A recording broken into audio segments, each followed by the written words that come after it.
అండి ఇది బ్రెడ్ హల్వా అండి.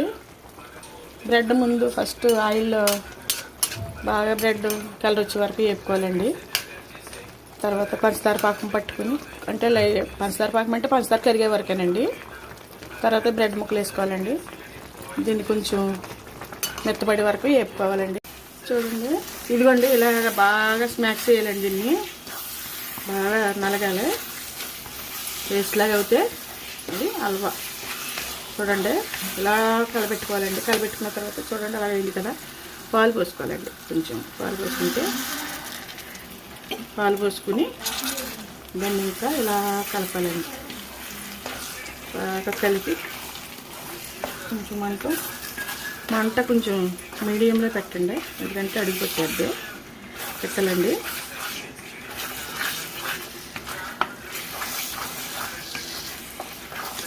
కొంచెం పలుకుకాయల పొడి వేద్దామండి. పలుకుకాయల పొడి వేసి చాలా బాగుంటుంది.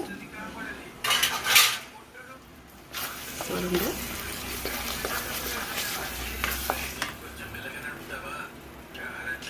వేరే స్టవ్ మీద కొంచెం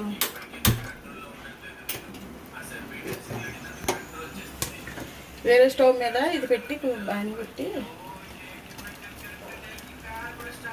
నెయ్యి వేసుకుందామండి. నెయ్యి వేసుకుని డ్రై ఫ్రూట్స్ అండి, బాదం పప్పు, జీడిపప్పు, పిస్తా పప్పు అండి. ఇది కొద్దిగా వేపుకొని చూడండి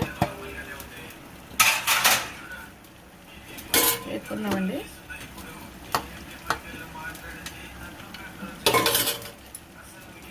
కొంచెం కలర్ వచ్చేదాకా వేపుదామండి. వీటిని కలర్ వచ్చేదాకా వేపి స్టవ్ కలర్ వచ్చేసినాయండి. స్టవ్ వేపేద్దామండి. స్టవ్ వేపి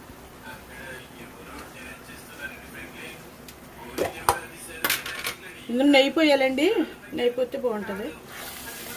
నెయ్యి పోసానండి. కొంచెం ఎక్కువనే పోసానండి నెయ్యి, అంటే నెయ్యిలో కొంచెం మగ్గితే బాగుంటుందని.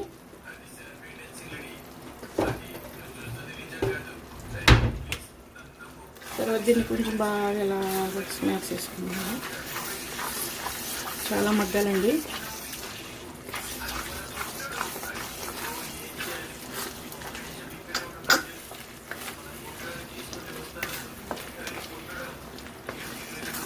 చూడండి నెయ్యి అంతా బాగా పైకి వచ్చేసింది కదండి. ఇలా బాగా పైకి వచ్చే వరకు నెయ్యి వేపుకుంటే ఇది బాగా అయిపోయినట్టండి. ఇప్పుడు డ్రై ఫ్రూట్స్ వేసేసుకుందామండి. డ్రై ఫ్రూట్స్ వేస్తున్నానండి. ఇప్పుడు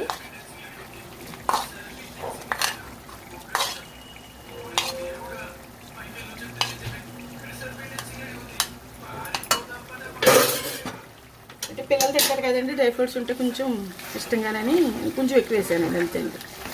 చూడండి